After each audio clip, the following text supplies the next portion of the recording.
What's up, everybody? Welcome back to the Live with Brandon Blakey podcast. Of course, I'm your host, Brandon Blakey, aka Brandon Lee TV, back at it again with another banger for you, my people. Y'all know the vibes. Kick back, relax, and come take a ride. You are now locked into the Live with Brandon Blakey podcast. Here is your host, Brandon Blakey. South Carolina just finished strong, flexing their muscles and just straight up outplaying Kentucky in their SEC finale, guaranteeing them a share of the SEC regular season title with Texas. I think this was just a monumental game just for them, their mentality heading into the conference tournament play. Man, I love what we saw from a confidence standpoint. Chloe Kitts has been playing really great basketball over the last couple of weeks. Tahina Powell has that pep in her step again, causing havoc on defense, knocking down shots, being the floor leader they need her to be. I was impressed with Sanaya Fagan as well, holding it down in the paint, being a physical force. It was just a great game for Tessa Johnson, too. Some people have been questioning, like, where's the real Tessa Johnson been? Where's that aggressiveness? Where's that shot-making ability that she has shown throughout her career at South Carolina? And she came out and had a big game off the bench for them. Malaysia Fool Wiley played some point guard, showed that, she can continue to run the offense and initiate and play make for others with her blazing speed. It's not all just about scoring with her. I think we're seeing that this rotation is being locked in.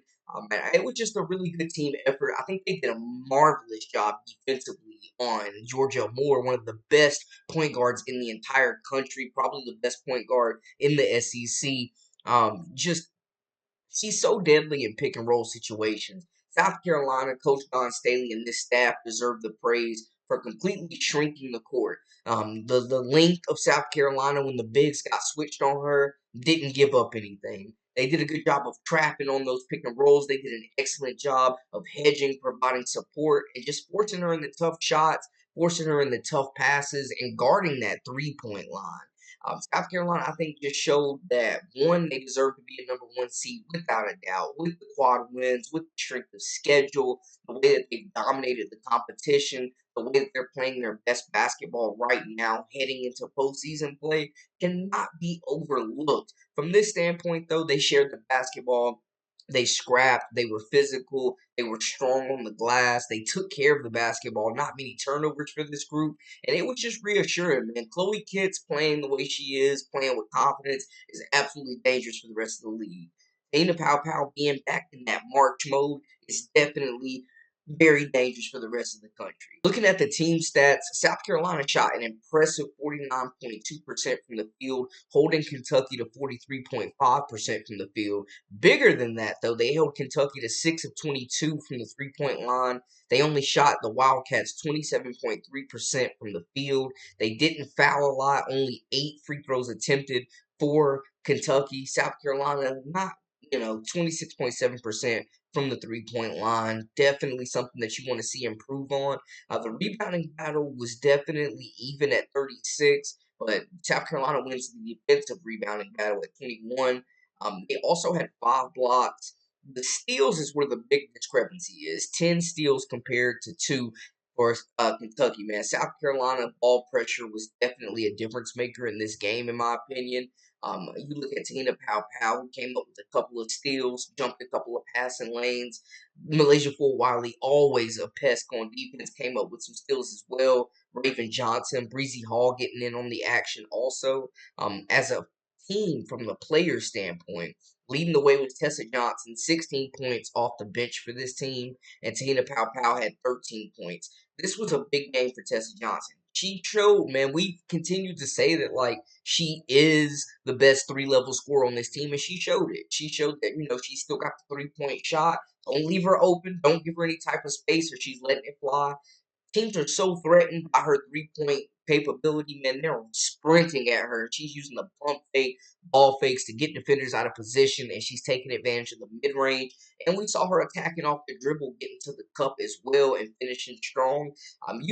This is the time of year last season when Tessa Johnson really came into her own, really started getting really comfortable and confident, shooting the basketball, busting games open, and really being a great floor spacer for this team off the bench. Now she's back in that mode. Along with that, Tahina Pow with her shooting night, 13 points, 6 assists, 5 rebounds, and we've grown accustomed to seeing her really just be that complement combo guard. She can run the team if need be. Great assists, great court vision, can really dish it out. Led them with 6 assists today.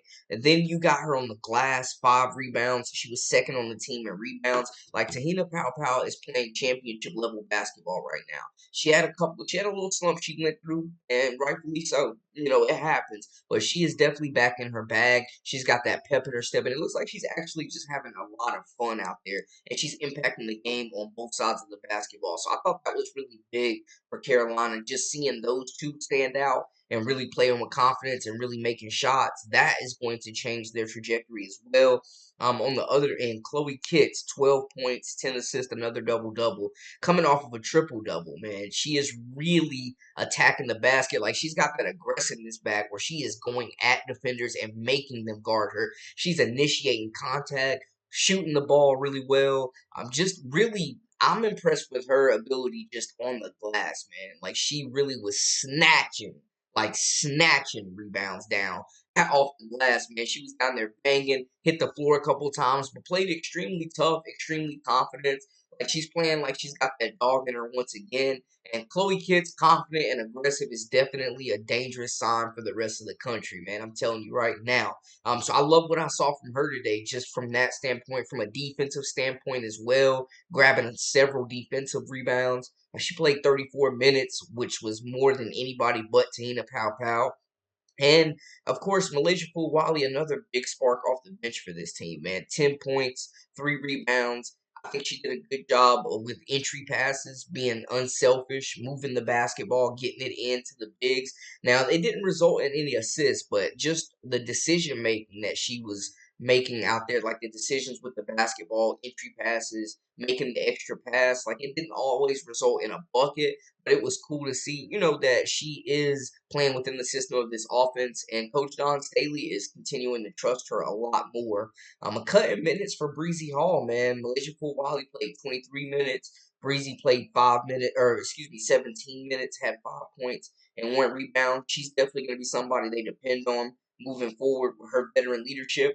Backcourt mate Raven Johnson had 8 points, 2 rebounds, and continues to just run the show. Jump shot wasn't falling, but I think she was being more aggressive, hunting her offense. It didn't feel like it was 4-on-5 for the defense. Like, she was actually making an effort to score tonight, or today, I should say. And I think that is a good sign for them. Sanaya Fagan, physical, anchoring the paint, 8 points, 4 rebounds for her, continues to be that force in the middle for this team. Quiet night for Joyce Edwards, and we saw her minutes cut back just a little bit. 6 points, 1 assist, 3 rebounds. Not a bad game, just kind of like an ordinary game. But she has continued to have a major impact on both sides of the ball for this team. I think defensively, she held her own during this game. She held her own, with Key as well as some of those other Kentucky bigs that we saw get active. Strack as well. Hassett. Like, Joyce Edwards, along with Sanaya Fagan, along with Chloe Kitts, did a good job of holding down the paint today. So definitely salute to them. And I think they just did a really great job on Georgia Moore, man. Like, honestly, it was a tough night for her. It was a tough game for her, man. She had 16, 3 and 4, very much so down on her assist average for the season. I think they took away a lot of those transition buckets that Kentucky used to get, especially those threes. Strack had 23, though. She really got going in the second half, 23, 4, and 8. She played a really good game.